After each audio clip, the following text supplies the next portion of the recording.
You know what? It was originally an idea from George that to me made a lot of sense to have an opportunity, given the collective bargaining agreement, to come down here and basically just continue the learning curve and be a co-coach with Frenchie here in Hershey and be a part of it. And obviously some of our players are down here, be a part of the organization that I just joined, and I thought it made perfect sense. What are the logistics? I mean, you work that out. Like, will you be on the bench, or what will be the flow there?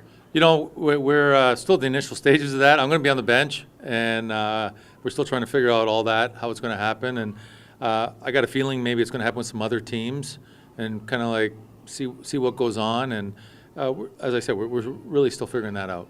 You have three on the bench, do you think? Yep. Yep.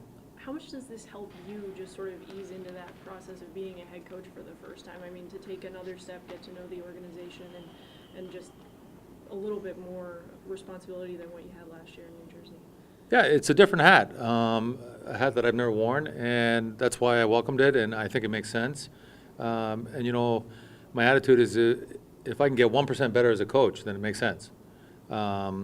And to work with Frenchie, who's a very good hockey coach and a good hockey man, and be a part of it. And if it, I look at it as a win-win situation. What's your impression of what's been on the ice so far? Obviously, there's the filtering process is much different with a lockout, but what they've got here right now? That's a tough question. That is probably one part that I'm behind the eight ball a little bit, is because I don't really know the players. I know the NHL lineups around the league, and it's going to take me a little bit of time to learn the players here and tendencies and movement. But obviously, first day, guys were very excited, and I thought moved around very well. Have you set up your living arrangements yet, or is this something that's on the fly? Well, it's in my car right now, and we haven't even got a hotel room yet. So it really just came about yesterday. And I know George talked to Doug, and they agreed on it, and we're still trying to figure out all those little details. Now, this is your first AHL assignment. What are your thoughts on riding Since the I bus? played in the minors. Since '85, yeah. The arena's a little different than when I was here last. So, what are your thoughts about getting back on the bus and all that stuff?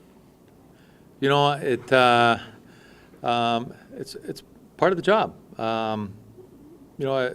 To be part of the game and stay in it, it's something that, as I said, I'm looking forward to coaching and being part of hockey. I mean, it's a weird situation having a lockout, as you know, and we're all kind of spinning our wheels and waiting for it to end. And you want to be involved in the game. That's the first thing on your mind all the time. You wake up every day, I want to be a part of hockey. So it's here, and we're looking forward to it. I guess it's going to make the Albany Devils games a little more interesting around here? It will, a little bit. When did George approach you about this? With George and Doug sort of talking about this, when did you know that this was a possibility? George talked to me a little bit about it briefly on Wednesday, but that was when before the talks on Friday. So he said, look, it's something that's been on my mind. What do you think? And it was a quick 2-minute answer. I said, yeah, it makes sense to me. And then he said, well, let me think about it some more.